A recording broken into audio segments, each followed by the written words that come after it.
Welcome to the Worst Sports Channel on YouTube, Hot Garbage Sports with me, Coach Ryan D. We're getting really close to the NHL season, and we're going to continue down our series of top 30 players at their position. And today we're going to go over the top 30 centermen in the NHL, the big boys down the middle, the ones all the media like to cover, the ones everybody likes to gossip about and chat about, the ones that are always considered the best players in the world, not just at their position, but in hockey, it's all about the centerman, baby, at least when it comes to us, the fans. So, let's go through the list of top 30. Let's do it exactly like we did the defenseman. Link above, where we actually take the top 30 players and tier them together in groups. We do this because at the end of the day, a player who's 26 versus a player who's 27, they're interchangeable. So let's go ahead and put these players together in their groups. They're all all-stars. They're all fantastic. You'd love to have every single one of these players on your team. Let's go through and talk to Coach Ryan D about who he thinks is going to be the most impactful player in year 21, 22. And remember, this isn't just going to be a point total list. This isn't going to be a career greatest list. So just because you've played for 15 years in the NHL doesn't mean you get a leg up on somebody else. This is who I think are going to be the most important and impactful 30 centermen in the NHL next year, tiered. Roll the intro and we're going to get after it.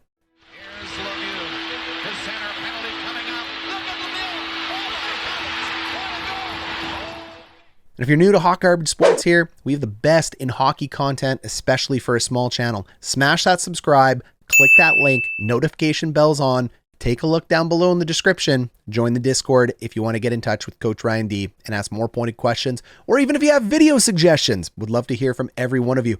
And don't forget to tune into this entire series because this is part 2 of 4. We still have wingers and goalies to go. And we have a lot more hockey content leading into the NHL season. Let's get after these centermen. So unlike the defensemen, we actually have 6 tiers instead of 5, but 5 are on the board. Tier number 1 is hidden. We end up going from franchise all the way down to star. And finally, the last row. Can't really think of a name that suits it better than star. All of these players are a star, so we're just going to call it the last row. They're still very important centermen. They're still very deep centermen. We're going to go through this list rather quick. We're going to make a few interesting pointed notes on a couple players. And why not start off this list with a bang? Start the comments off below. How did you forget my favorite player? What about this guy and that guy? By starting with young Jack Hughes. Jack Hughes is one of the best up-and-coming centermen. He only had 35 points last year. He has an abysmal face-off percentage, but he has a great opportunity being the number 1 centerman to the New Jersey Devils. He's going to get a lot of ice time. Jack Hughes is going to have a 60 to 80 point season next year, and I do think that by the time Jack Hughes' 25th birthday comes around, he's a 100-point player in the NHL. He's supremely skilled. He's only 20 years old. It feels like he's been here forever. Jack Hughes, one of the 3 Hughes brothers, comes in on this list. He's a clear number 30 for me. I know we said we weren't going to rank, but he's definitely in the first tier. Another young player is Kirby Dach. Dach hasn't had a huge amount of time to showcase himself. Jonathan Toews is returning, but I still think young Kirby is going to be massively impactful in 21-22. I have Dach right near Hughes. A guy who was once young, who is now old, and we thought had busted. Ryan Strome and his partner, Mika Zibanejad. They play on different lines.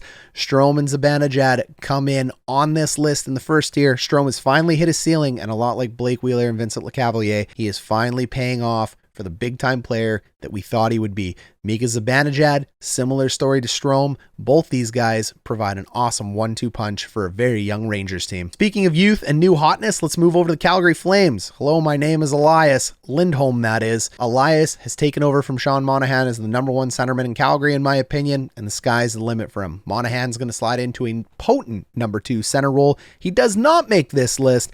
Lindholm moves into number 1, and don't worry, Monahan is not an overpay even at number 2. At that $6 million salary, that is a very good value for a number 2 center, and you're getting a steal with Elias Lindholm in the $4 million range. Evgeny Malkin can still get it done. Sure, he's injured. Sure, his knees, his back, his hips, his wrists, they've all given up on him, but his brain is still good, and Gino can still score. They don't call him Gino for nothing, so Evgeny Malkin is an elite player, a one-time top 5, a one-time Hart Trophy and MVP award winner. Evgeny Malkin, once he's back from injury for the Pittsburgh Penguins, is still going to be a monster. William Karlsson, the number 2 center for the Vegas Golden Knights, comes in on this list as well. No, it's not Chandler Stevenson. Yes, they need both to drive the team, but William Karlsson is the better of the two. He partners up with his buddy Jonathan Marchessault to make Batman and Robin a very dynamic duo down in Las Vegas. So Sin City's got a good one in William Karlsson. All right, moving up into the star category, we're going to start with Bo Horvat, the man who was acquired after a trade of Corey Schneider and the debacle between Luongo, Schneider. All of that went horrible. The trade was terrible. They got nothing back but a bag of pucks, but luckily they landed Bo Horvat in the draft. Bo Horvat comes in as a star, and I do believe he is the better player between him and Pettersson. Pettersson? Guess what? Pettersson, whatever his name is, he didn't make this list for me. He's a good player, but he's offensively minded only. When he's not scoring, feels pretty useless. So 21 points last year, down year for Pettersson. He ain't coming near this list. I don't think he's got as bright of a future in 21-22 as Bo Horvat. Tyler Seguin returns from injury. What more do you need to say? This guy's elite. He is such a good player. He comes into the star category. Tyler Seguin. Jonathan Toews returns from a year off after a mystery illness that he ended up declaring was, well, basically his immune system overacting and acting back up to him. Who knows what it ends up being? COVID was still the speculation. Doesn't matter. He's back. He's a $10 million centerman, and he's one of the best two-way players in the league. Jonathan Toews is going to have a massive impact on the Blackhawks in 21-22. Speaking of guys defensively minded, Toews is defensively minded, but so is this guy, Phillip Danault. We got to know Danault as a household name thanks to his cup run with the Montreal Canadiens. Danault ran away to warmer weather and a less ruckus media environment in Los Angeles, but Phillip Danault is still one of the best defensive-minded centermen in the league. He's not better than some of the higher guys on this list. He lacks some of the scoring punch, but Phillip Danault is a star. Final one on this list is Claude Giroux. Giroux is still an absolute monster at the center position. He may be the second best Flyers centerman right now, but Claude Giroux, their captain, can get it done with points on defense. He's one of the best chirpers in the league. He is an absolute amazing leader. Claude Giroux is still top 30. Moving into the all-star category, we're going to go with Ryan O'Reilly of the St. Louis Blues. He gets older, he gets better. Sun goes up, sun goes down. Ryan O'Reilly has a great year. Death, taxes, O'Reilly. He is consistent as it gets in the NHL. Ryan O'Reilly is an all-star. Sebastian Aho, the guy that provided me with a lot of laughs thanks to the bunch of jerks and the Montreal Canadiens. And then Sperry Kotkaniemi did the same this year. Spoiler, he didn't make this list, but Aho does. Aho could easily move up into the elite or franchise category very soon. And maybe Carolina fans, you should be telling me he deserves to be in the elite category. But for now, I have him in the all-star category. Sebastian Aho is a force at center. How about some Nick Backstrom? One more year goes by and another year Coach Ryan D doesn't want to talk about Nick Backstrom. I like Nick Backstrom. Just feels like he's been here forever. Him and Ovechkin are a dynamic duo. They are fantastic together. They don't want to play apart from each other. They get older. Teams around them get younger. Sure, they've won a cup, but I don't know if him and Ovechkin can get it done with the core they have around them. Washington is still going to be a top team in the regular season this year. They're really going to have to find a way to pull up their speed game in the playoffs if they want to win a Stanley Cup. But that doesn't mean that Nick Backstrom isn't still one of the best centermen in the game today. Back to the LA Kings and Anze Kopitar. Kopitar, a lot like Backstrom. He is a player that has been around forever. We may take for granted because they've been around forever. He is also a Stanley Cup winner. 2-time, baby. Anze Kopitar. He's big, he's tough, he wins draws at a 57% rate, he scores goals, he's a leader. Kopitar's the man. He's a top 30 center in the NHL. Claude Giroux's teammate Sean Couturier, the younger version of Claude Giroux. Go figure. They have a type in Philadelphia. I wonder what that type is. I don't know. Something about being tough or something like that. Broad Street whatevers. Oh yeah, bullies. Philadelphia Flyers are a really interesting team this year. They play in a unique division and they always seem to be knocking on the door of the playoffs. They're just not quite getting through. But Giroux and Couturier make an excellent 1-2 punch, and Couturier is one of the best defensive-minded centermen on this list. He's an amazing checker, plays on the kill, plays on the power play, plays all over the ice. Sean Couturier is one of the best players, if not the best player, on the Philadelphia Flyers and a top 30 centerman. Final name on this list is Nick Suzuki. I love me some Suzuki. He had a huge coming out party in the playoffs for the Montreal Canadiens. Suzuki's going to have a monstrous 21-22 year. There's no one in his way to take away his ice time. I see Suzuki consuming some of the most, if not the most ice time of the forward group. I see Suzuki coveting some of the most ice time of the Montreal Canadiens forward group going forward. Nick Suzuki can score. He can pass. Suzuki is in line to become a monster, and he is a future elite or franchise player in the NHL. I've said it. Suzuki is the man. He is the number one centerman for the Montreal Canadiens going forward for the foreseeable future. Suzuki's locked in as elite. Moving up into our next category, elite, We're going to talk about Jack Eichel. He plays for the Buffalo Sabres, I think. Who knows? He's been stripped of his captaincy. He failed his physical. He's mad. They're mad. I'm mad. Everybody's mad, mostly at Buffalo. Buffalo stinks. They move the Winnipeg Jets and the Quebec Nordiques for less, and for some reason the NHL keeps hanging on to teams like Buffalo and hanging on to teams like Phoenix without relocating them. So am I a bit salty that 2 teams got relocated from Canada? A little bit, yeah, but it's become embarrassing for those other 2 organizations, and I don't blame Eichel for wanting to leave. He's still elite, though. Speaking of a situation that is opposite to Jack Eichel, Braden Point is locked into a fantastic contract for the Tampa Bay Lightning. His feet are up in the sand, and he's one of the best centermen in the league. He's absolutely elite. He's a point-getting machine, but he's one of the best back checkers on this list. He is a hugely impactful player for the best team in the NHL right now, the Tampa Bay Lightning. And until they lose that cup, they remain number 1 on my power rankings list. Alexander Barkov, not close behind his partners in Tampa Bay. Florida is a dynamic team. Barkov leads the Florida Panthers. Barkov is a force down the middle. He is a fantastic player. Great draft pick. Him, Seth Jones, Nathan MacKinnon. It was an interesting draft class, but we all know it wasn't Jonathan Drouin. But it's the only miss the Tampa Bay Lightning have ever had. So Alexander Barkov joins the elite category. Choo choo! Get off the trolley tracks when Mark Scheifele's coming to town. The new Goon Squad hero, Mark Scheifele, Mr. Suspended for 1 more game starting next year, is on the list as elite. Scheifele is one of the best offensive upsides on this list. He is supremely talented with the puck, supremely talented at scoring goals and getting assists. The only knock on Scheifele is the fact that he leaves a little to be desired in the defensive zone. He's definitely the least defensive-minded centerman on this list in the elite or franchise category. And if for some hook or by crook he can figure out how to play in the D zone, Scheifele could easily move into a franchise player. But at $6.1 million per year, it is very hard to complain with that discount for the next 3 years that Mark Scheifele will be a Winnipeg Jet. Scheifele is an elite player. Speaking of elite players, John Tavares. Really hard not to put this guy in the franchise category, but Tavares is a monster at center ice, the captain of the Toronto Maple Leafs. He is one of the best 1-2 punches in the league with his buddy Auston Matthews.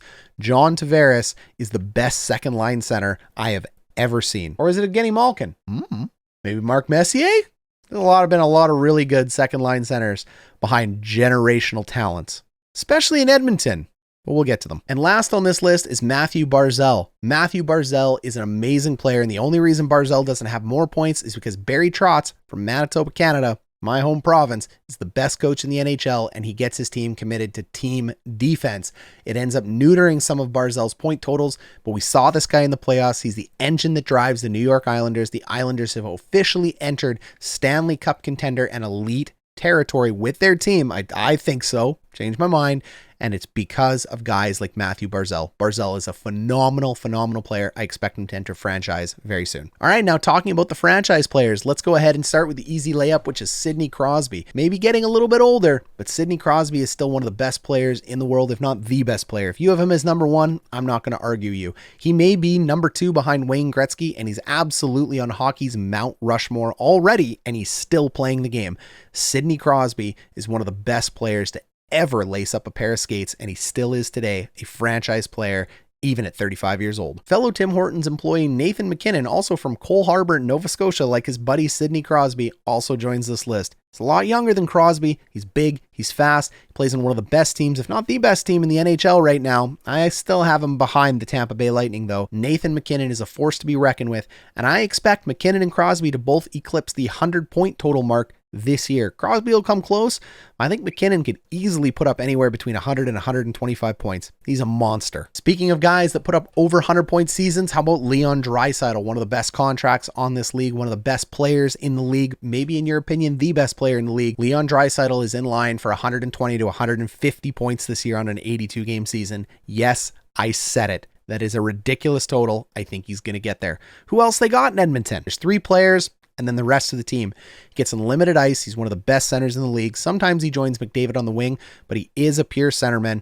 He's a fantastic player. I have no idea how they ended up getting him at $8.5 million with Peter Chiarelli, who stinks, but blind squirrel finds a nut. Leon Draisaitl is amazing. So was that contract. Patrice Bergeron, one of the most underrated players still in the NHL. If there's one thing I can say about the NHL is Bergeron gets criminally underrated year after year after year. Just because he doesn't put up massive point totals doesn't mean he's not one of the best players to ever play the game of hockey. Selke Award winner, likely changed the trophy name to the Bergeron Award one day. Patrice Bergeron is a beast of a player, and at 35 years old, he plays on a line called the Perfection Line, and he seems to be getting better. Captain of the Bruins. Auston Matthews, clearly a franchise player, the best pure goal scorer in the NHL today, the best pure shooter in the NHL today. Auston Matthews has a very good defensive-minded play about his game.